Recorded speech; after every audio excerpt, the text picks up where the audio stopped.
এই যে দেখেন কিভাবে ভুট্টা ছিঁড়তে হয়।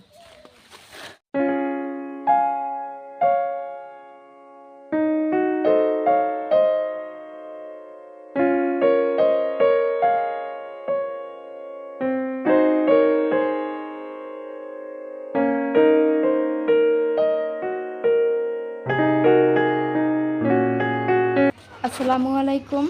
এই যে আমরা এখন ভুট্টা ক্ষেতের দিকে যাচ্ছি। মুইন তো তার দাদার হাত ধরে আগে আগে হাঁটতেছে, আর ওর বাবা তো এসে খাওয়া দাওয়া শেষ করেই ভুট্টা খেতে নেমেছে, আর আমি তো একটু রেস্ট নিয়েছি। যেহেতু আমরা 8টার দিকে এসে পৌঁছেছি, তো সকাল থেকেই ভুট্টা খেতে লোক লাগিয়ে দিয়েছে। তো ওর বাবা খাওয়া দাওয়া শেষ করে ভুট্টা খেতে এসেছে।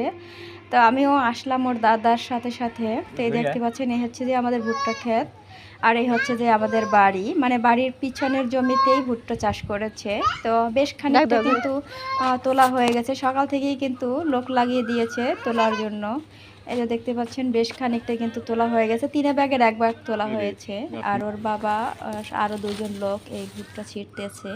আমাকে ভুট্টা খেতে নামতে বারণ করেছে, মানে ভুট্টা রেগুলার নাকি চুলকায়। তো আমি নামলাম, সবাই কাজ করে, আমি তো একটু ঘুরেও দেখতে পারি, তাই নামলাম। তো চলুন আপনাদের একটু ঘুরে দেখা।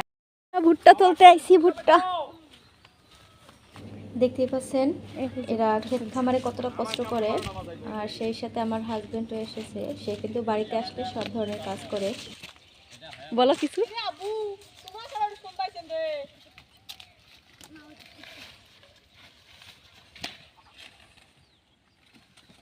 এদিকে এসো।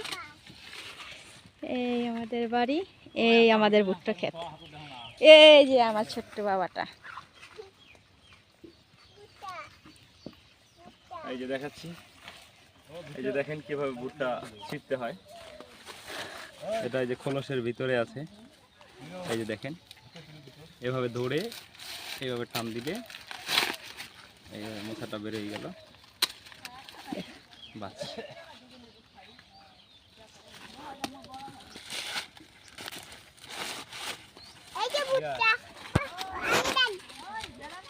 গায়ে লাগবে তোমার বাবা, তোমার গায়ে লাগবে তো।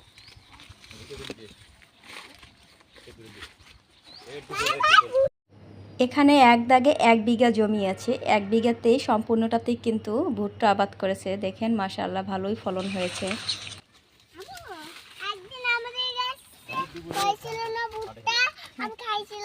হ্যাঁ, খেয়েছো তো।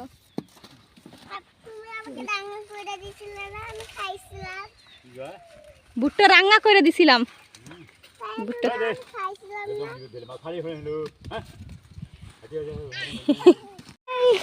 তোমার গায়ে লাগবে এইসব, তুমি ওকে নিয়ে যাও।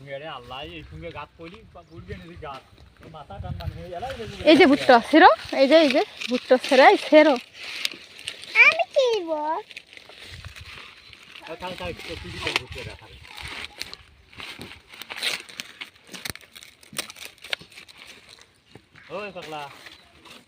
এই যে তো দাদা ডাকে, আব্বা।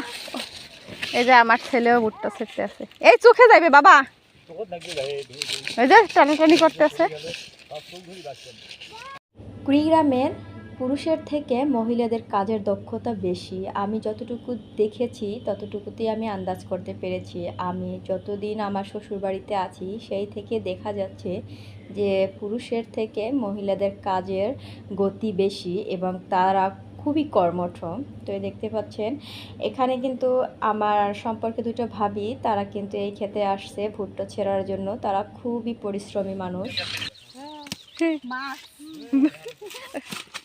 ওটা মনে হয় কাঁচা ভাবি না? সবাই দেখে মোবাইল কি করেন, নামাজ পড়েন, নাও গেছেন, কুমড়ে গেছেন, কত শ্বশুর বাড়ি। কিছু আও করো সবাই ভাবি, কিছু আও করো। কি কথা কুমড়ে আঙ্কুরে ভাষা। বলে আমার শ্বশুর কামাই করবে, আর এক শ্বশুরি একটু ফেসবুকে ছাড়ি। হ্যাঁ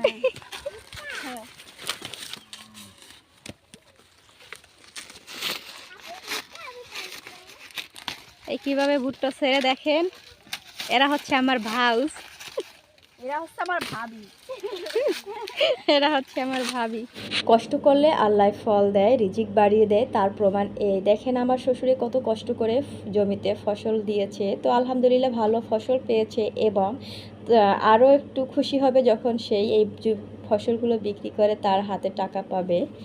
আর এই যে ভাবি দুটো দেখছেন, এই ভাবি দুটো কিন্তু খুবই পরিশ্রমী মানুষ এবং খুবই ভালো মনের মানুষ, খুবই হাসি খুশি মানুষ, সবার সাথে কিন্তু খুব সহজে মিশতে পারে। তো তেমন আমিও তাদের সাথে মিশে যাই, যেহেতু আমার ভিতরেও কোনো ভেদাভেদ নেই, আমিও মানুষ তারাও মানুষ। এভাবে বিবেচনা করে কিন্তু আমি গ্রামে আসলে তাদের সাথে সমান তালে তাল মিলিয়ে যাই, আর আমাকেও সবাই ভালোবাসে। আর হচ্ছে যে আমার হাজব্যান্ড কিন্তু তার নিজের কাজ করতে খুবই পছন্দ করে, সেটা বাড়ির যে কোনো কাজই হোক না কেন। এই তো দেখতে পাচ্ছেন আসার সাথে সাথে কিন্তু সে খেতে নেমে গেছে কাজ করার জন্য। সে যখনই আসে না কেন বাড়িতে, তখন কিন্তু সে হয়তো ধানের দিনে আসলে ধান কাটে, অথবা এই যে ভুট্টার দিনে ভুট্টা কাটতেছে, মানে সব ধরনের কাজই কিন্তু আমার হাজব্যান্ড করতে পারে। তো এদিক থেকে কিন্তু আমি অনেকটা ভাগ্যবান মনে করি, কারণ আমার হাজব্যান্ড কিন্তু সব বিষয়ে আলহামদুলিল্লাহ দক্ষ আছে, সব কাজ করতে পারে। তো তার কাছে কোনো না নাই, আর সে আমার কাছে খুবই ভালো লাগে, এতটুকুই আমি বলতে পারি। আপন কাজে শরম রাখতে নেই, যেহেতু কাজের মাধ্যম দিয়েই আমাদের রিজিকের ফয়সালা করে দেন আল্লাহ, তাই সব কাজকে সম্মান জানানো উচিত সবার। তো আলহামদুলিল্লাহ। আর এই তো দেখতে পাচ্ছেন কথায় কথায় অনেকটা সময় কিন্তু আমি পার করে দিয়েছি, আমি এখন বাড়ি চলে যাব। আর এদিকে কিন্তু তারা খুবই হাসাহাসি করতেছে, অনেক গল্প গুজব করতেছে। তো দেখতে পাচ্ছেন বেশ খানিকটা কিন্তু ভুট্টা ছিঁড়েও ফেলেছে। আর আজকের ভিডিওটি যদি আপনাদের ভালো লেগে থাকে, প্লিজ চ্যানেলটি সাবস্ক্রাইব করে দেবেন আর দেখতে থাকুন। আজকের এই ভিডিওতে কিন্তু ভুট্টা ছেঁড়া, ভুট্টা মাড়াই করা এবং ভুট্টা বিক্রি করা একই ভিডিওতে সব থাকছে, আশা করি আপনাদের ভালো লাগবে। এখানে 1 বিঘা জমিতে ভুট্টা রোপণ করা হয়েছে, তো আজকে একদিনেই কিন্তু 1 বিঘা তুলতে পারবে। আর একদিক থেকে তুলে যাচ্ছে ভুট্টা, আর এক দিক থেকে আমার শ্বশুরে বস্তা ভরে ভরে বাড়িতে নিয়ে যাচ্ছে, যেহেতু আকাশে হালকা হালকা মেঘ দেখা যাচ্ছে, যে কোনো মুহূর্তে ধুমধাম করে বৃষ্টি চলে আসতে পারে।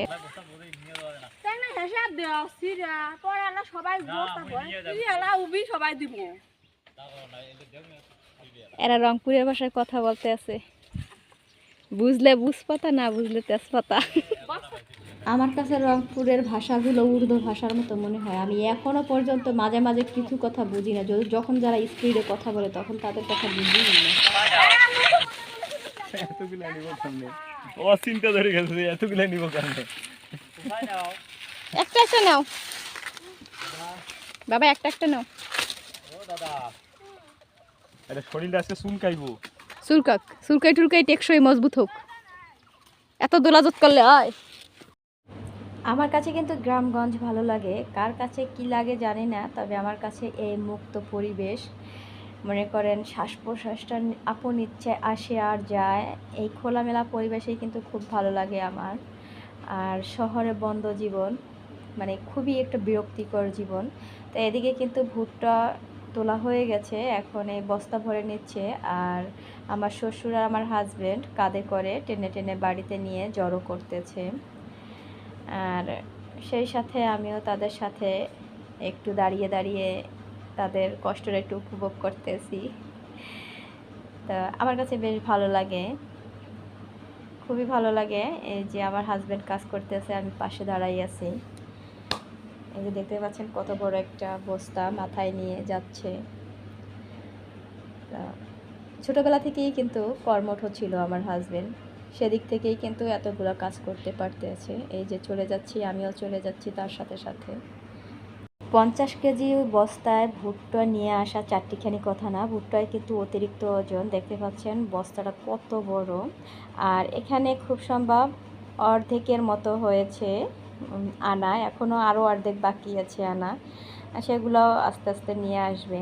আমার হাজব্যান্ড বাড়িতে আসলে 2-3 দিনের জন্য ছুটি পায়, ঘুরে বেড়ায় না, সে তার বাবা মাকে কাজে সাহায্য করে, আর এই কাজের ফাঁকে ফাঁকে তার সন্তানকেও কিন্তু সে হাসি খুশি রাখে, একটু আদর যত্ন করে। দেখতে থাকুন ভিডিওতে। আমার বিচ্ছু বাবা কই? কি করছে দেখো তো হাতে, কি হচ্ছে, কি করছো বাবা? চলো আমরা ঘুমাই যাইয়া, অনেক কাজ করেছি তাই না? তো ঘুমাও। চলো আবার। এই যে পরের দিন মাড়াই এসেছে ভুট্টা, মানে মাড়াই করার জন্য। দেখেন এক পাশ দিয়ে কিন্তু ময়লা পড়তেছে, অন্য পাশ দিয়ে ভুট্টা ছড়ে ছড়ে পড়তেছে। খুবই সহজ কিন্তু, দেখতেই পাচ্ছেন ট্রাক্টর মেশিনের সাথে মানে ফিট করে নিয়েছে এই যে মেশিনটা, খুব সহজেই কিন্তু মাড়াই করা যায়। তো এখানে আমার ছোটো ননদের হাজব্যান্ড আর আমার বর দুজনে মিলে কিন্তু এই যে এখানে ভুট্টাগুলো দিচ্ছে, আর ওই পাশে কিন্তু অন্য অন্য ভাবিরা মানে ভুট্টাগুলো ব্যাগ ভরে দিচ্ছে। আর দেখেন এই পাড়ে দিয়ে কিন্তু ভুট্টা পড়ছে। হয়তো 1 থেকে 1.5 ঘন্টা সময় লাগবে ভুট্টাগুলো ছিঁড়তে। তো বেশিক্ষণ সময় কিন্তু হয় নাই এই ভুট্টাগুলো মানে মাড়াই করতেছে। দেখেন এক পাশে ময়লা এক পাশে ভুট্টা, খুব সহজ তাই না? তো এভাবেই করে কিন্তু এই ভুট্টাগুলো সব কমপ্লিট করা হয়ে গেছে। দেখেন স্টার্ট বন্ধ করে দিয়েছে।